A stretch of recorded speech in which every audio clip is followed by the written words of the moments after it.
Chers compatriotes, suite à ma dernière visite au magasin d'alimentation IGA Extra de Sorel, la direction m'a fait clairement savoir qu'elle n'avait pas du tout apprécié ma tenue de combat. Lorsque j'en ai discuté avec le patron, il m'a expliqué que si je me présentais de nouveau dans cette tenue, il appellerait la police pour m'expulser du magasin. Je lui ai dit que ma tenue respectait le règlement. Cela est d'ailleurs confirmé par mon médecin, qui affirme que la coiffe, lorsqu'elle est enveloppée autour de la tête, équivaut au port du masque. J'ai tenté d'argumenter avec le patron du magasin IGA, lui disant que je ne voulais pas rompre une relation d'affaires qui dure depuis 15 ans. Malgré notre discussion, je ne suis pas rassuré par ses propos et je ne sais pas s'il mettra sa menace à exécution.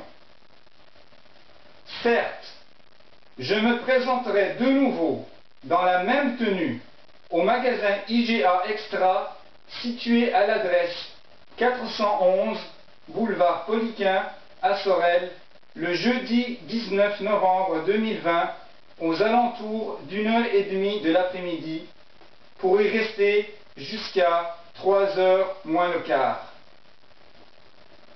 Lors de la première Intifada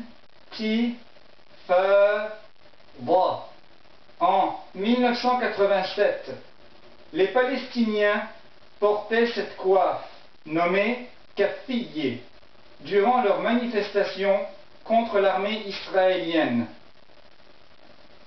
Cette tenue est devenue un symbole de la lutte contre l'oppression, tandis que le masque est le symbole de la soumission. Voilà pourquoi la kafiyeh dérange IGA. La direction ne comprend pas pourquoi je ne porte pas le masque comme tout le monde, pourquoi je ne deviens pas un esclave docile qui obéit sans broncher.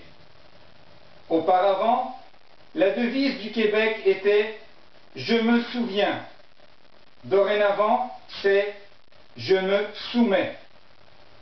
Porter cette tenue de combat est le seul moyen dont je dispose pour m'insurger contre la terreur sanitaire, le terrorisme sanitaire qui dure depuis 8 mois déjà.